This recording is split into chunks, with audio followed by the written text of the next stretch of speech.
He's after me! Oh, it's a wild pig! No! Hey guys, Dustin here, and today I've got a pretty neat setup. It's the Innovative Arms Smith & Wesson M&P Integral 22. And so this is a suppressed rifle. Of course, it's integrated in there just like the name says. But I'll tell you what, I'll just shoot it first, and then we'll talk about what's so cool about it. Because what we're going to shoot is your just Federal Auto Match, which is going to be supersonic in any rifle you pick up. But check this out.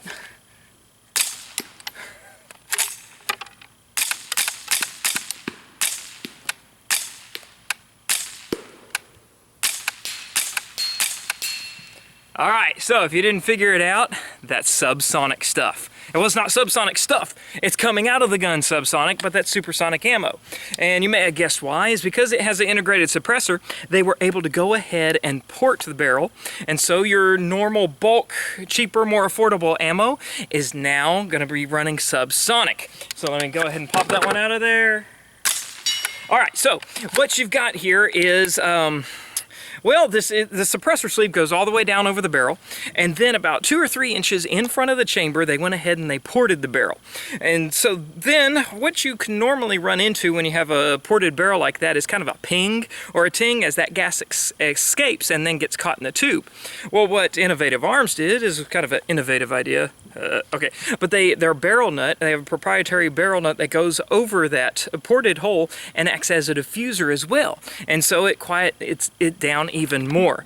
And so, goodness, it sounds like the actions, again, is just louder than the actual gun firing. And so the first time I shot this, I was unaware of the ported feature, and so I shot the supersonic ammo just thinking, we'll just see what it sounds like. And I was like, oh my gosh, that's subsonic. And that's awesome because, you know, several thousand rounds of subsonic ammo is going to cost you quite a bit more than just your regular bulk ammo. So this gives you lots of options, and it keeps everything quiet.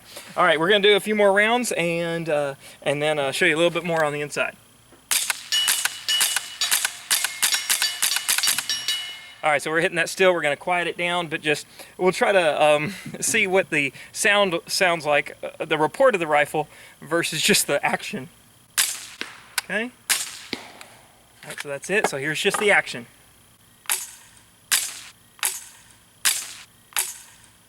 On this Innovative Arms, what you've got in the front there is it looks like it'd take a special tool. Here's your special tool. It's a 3/8 socket wrench. So we're going to go ahead and just loosen that bad boy up.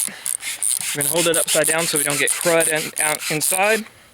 And so the barrel itself is actually about 10.5 inches long, but of course that ported feature keeps everything subsonic. And then you just kind of have a monocore right here. And so you can go ahead and clean all that mess out and just keep it shooting well. We're going to shake it out while we're here because who knows how much crud gets up in there. And that's all there is to it. That one piece is all you have to clean, and I'm telling you, those big old ports inside that monocore are going to be pretty easy to clean as well. The gun itself only weighs 4 ounces more than your regular stock M&P rifle. So they make a SBR version as well. But then you have twice the tax stamp, and that's why they, you know, of course, when it to the whole 16 inches, you only have 1 tax stamp, and that's just for the suppressor. Of course, that suppressor is married to your rifle, but you know, it's all about options and just what you want and what's in your budget. Now, I have not tried this out yet, but what I want to do is shoot this one side by side, a stock M&P 15 with a 16-inch barrel, and we're going to see what kind of velocity differences we get when we shoot them side by side, and see if that ported, that ported barrel actually robs us of any. Of course, it's going to rob us of some velocity, but if it robs us of too much velocity, 1,007. That's actually perfect.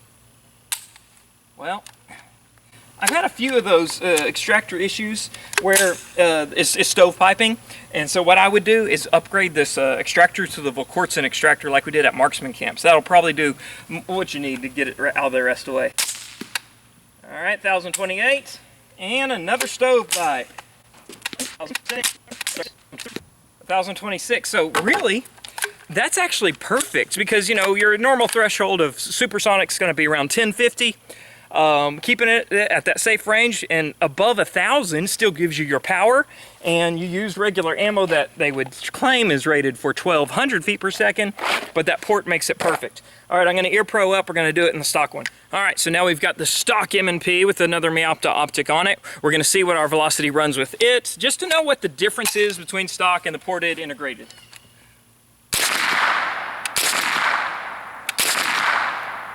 1176.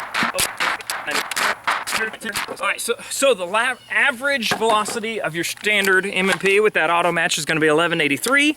Definitely supersonic. Not a single one was subsonic, but then with this, the average was 1025, which is, you know, just perfect threshold. So they did a real good job porting that to the exact specification to get your subsonic ammo. And I had recently reviewed the YHM 1022 with the integral suppressor, and I was just less than pleased because I'd have to buy subsonic ammo for it, and I didn't want to buy subsonic ammo for it. So anyway, that's about all the cool features of this. I was pleased with the velocity difference. Oh, hey, you know what?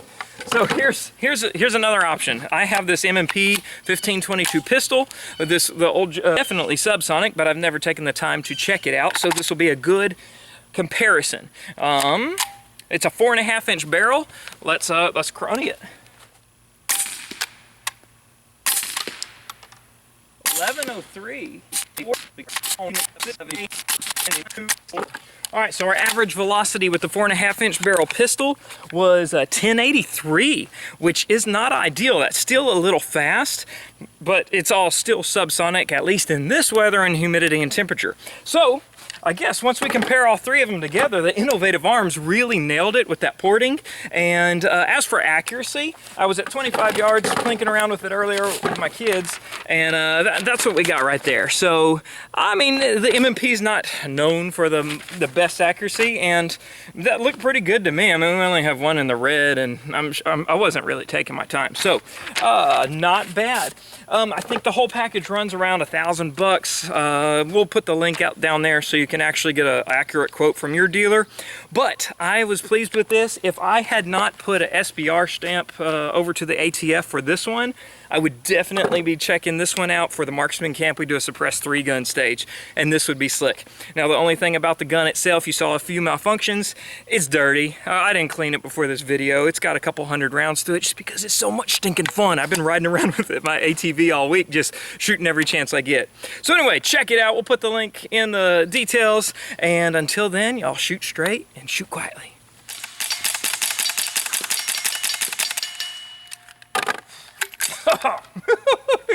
Good stuff. Were you video bombing me? What were you doing? Why are you such a muddy mess? No, I don't have nothing to do with you. No, go away. Go away, big pig. Oh, nosy. Okay. It's dirty.